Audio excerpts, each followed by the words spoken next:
RCF.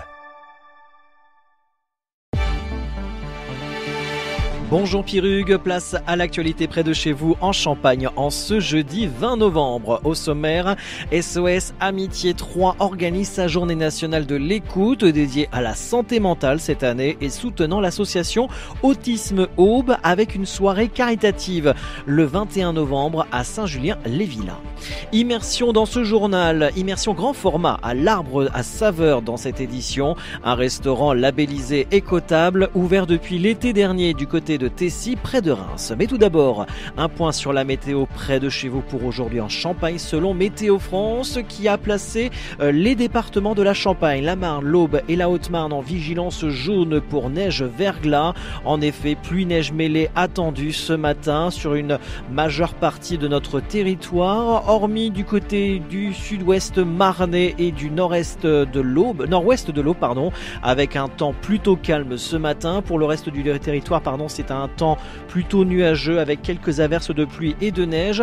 Pour cet après-midi, le temps sera beaucoup plus calme et un petit peu plus ensoleillé. Du côté des températures, elles évolueront seulement entre 2 et 4 degrés sur l'ensemble de la journée.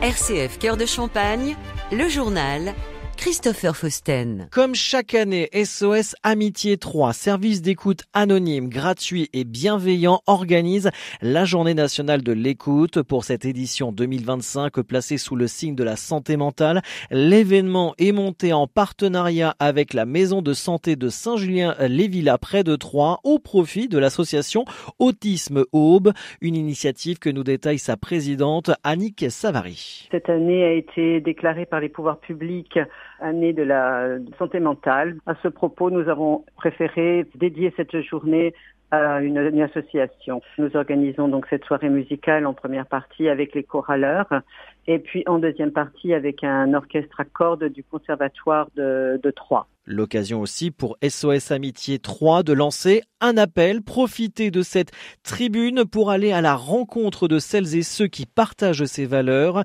et qui pourraient être tentés de rejoindre l'association. Notre association est avant tout une structure d'écoute.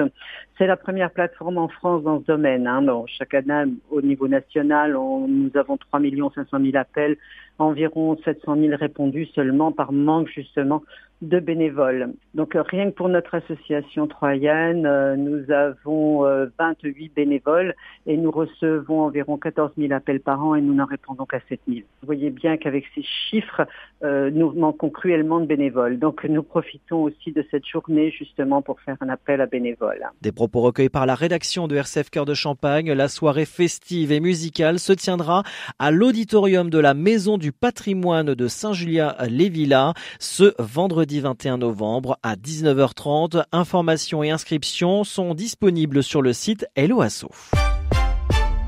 20 juin 2025, à Tessy, un nouveau restaurant ouvre ses portes. Ambiance champêtre, on se sent comme à la maison ou plutôt comme chez sa mamie. Mobilier en formica, vaisselle chinée recyclée, décoration atypique. Dans l'assiette aussi, c'est atypique. Les menus sont réfléchis selon des journées ou semaines thématiques, comme lorsque nous avons tourné ce reportage en période de vacances et que l'idée était de s'adapter aux enfants qui, à l'Arbre à Saveur, mangent comme les grands. Le mercredi, on va leur faire des boulettes avec les dernières tomates. Et en accompagnement, les gamins, s'ils aiment bien la purée, on va voir avec la chef. Vendredi, c'est nos spaghettis bolo maison.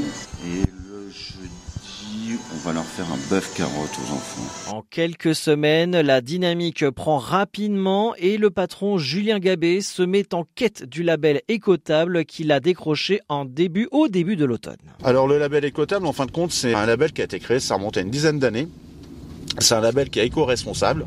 On a un gros cahier des charges. On a déjà un questionnaire pratiquement de 300 questions. Après, on a des entretiens d'1h30. Moi, j'en ai eu 2,5. Après, on doit leur envoyer toutes les factures pour bien prouver comme quoi on travaille avec des producteurs locaux. Leur envoyer aussi les menus. On doit aussi envoyer aussi le planning du personnel parce que c'est pas l'éco-responsabilité, c'est aussi être bien avec son personnel. C'est-à-dire qu'aussi c'est le bien-être aussi des personnes, quoi.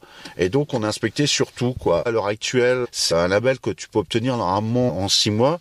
Moi, je l'ai obtenu en 3 mois. Moi, je veux un menu abordable, je veux que les gens se fassent plaisir. Et donc, on avait tous les critères, parce qu'il y a beaucoup de critères. On ne doit pas travailler avec certains poissons, on ne doit pas travailler avec certaines viandes. Et maintenant, c'est un label qui est extrêmement reconnu, et là, on l'a obtenu. C'est une grande fierté, quoi. Une fierté aussi pour les collaborateurs du restaurant, du boucher à Cormontreuil, au boulanger à Tessy, en passant par le maraîcher à Saint-Léonard. Tout le monde est satisfait de voir ses produits sublimés par le restaurateur. Alexandra, propriétaire de la cueillette de la Pompelle, où Julien Gabet se fournit en fruits et légumes. On est présent toute l'année. On est ouvert toute l'année et on livre les restaurateurs toute l'année. Oui, c'est une fierté. On a toujours été très sensible à ça avec les restaurateurs avec qui on travaille. On aime qu'ils travaillent tous nos produits en fait. Et quand on va dans différents restaurants, nous y manger, on apprécie de voir nos légumes sublimés, nos légumes travaillés de différentes façons selon les chefs en fait. Mais ouais, c'est une fierté aussi. Des propos recueillis par Alexis Cleurette pour RCF. L'Arbre à saveur à Tessy est ouvert tous les midis du lundi au vendredi et les jeudis et vendredis soirs. Quelques variantes existent en période de fête ou de vacances scolaires. Du côté d'Épernay, l'éclairage public va être rétabli toute la nuit à partir du 1er janvier de minuit à 4h30, annonce la maire Christine Mazy sur les réseaux sociaux cette semaine. Cette extinction nocturne partielle mise en place en 2022 pour contenir les coûts avait été nécessaire face à une facture qui aurait pu atteindre 610 000 € en 2023. Grâce au passage au LED et à une gestion optimisée, le coût est tombé à 210 000 € en 2025. Avec un nouveau contrat d'électricité prévu pour janvier, la municipalité pourra maintenir l'éclairage public toute la nuit pour 207 000 €, soit une baisse de plus de 56% par rapport à 2022. Dimanche dernier, près de 150 personnes se sont réunies pour la messe de réouverture de l'église de Saint-Amand-sur-Fion dans l'espace missionnaire du Perthois. Le maire était présent pour présenter les travaux réalisés, tandis que la chorale locale animait la célébration. Cette réouverture est provisoire en attendant la deuxième phase des travaux et un nouveau plan de financement. Une grande joie pour les paroissiens et pour le père Thibaut-Marie Ruel, qui a souligné le travail important mené par l'association des Amis de l'Église et les nombreux bénévoles, notamment pour le nettoyage avant la réouverture.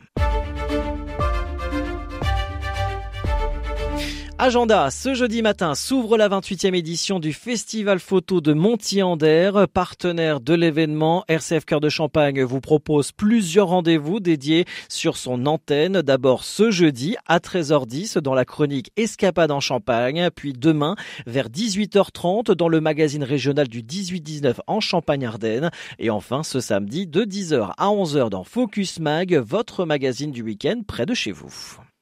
Et on termine à Châlons-Champagne ce jeudi de 13h à 16h. La mission locale de Châlons-Champagne et Uniformation organise le rallye des métiers de la cohésion sociale au 8 avenue de la Gare. L'occasion de découvrir les métiers qui ont du sens, aide à domicile, animation, habitat social, insertion et de rencontrer entreprises et associations locales pour stages et emplois, le tout sur inscription. C'est ainsi que nous clôturons cette édition locale en Champagne, dans la Marne, dans l'Aube et dans la Haute-Marne. Merci de nous avoir suivis, de votre fidélité. Si vous êtes sur la route, soyez très vigilants par rapport à ce temps humide, pluvieux, neigeux aujourd'hui, notamment ce matin. Et on se retrouve bien sûr à midi pour le flash local, le flash qui sera depuis le festival de Montier-en-Der, parmi les rendez-vous incontournables dans notre région qui démarre ce jeudi matin. Ainsi s'achève donc ce journal. Merci de nous avoir suivis. L'actualité en continu sur les réseaux sociaux de RCF Cœur de Champagne et notre site rcf.fr.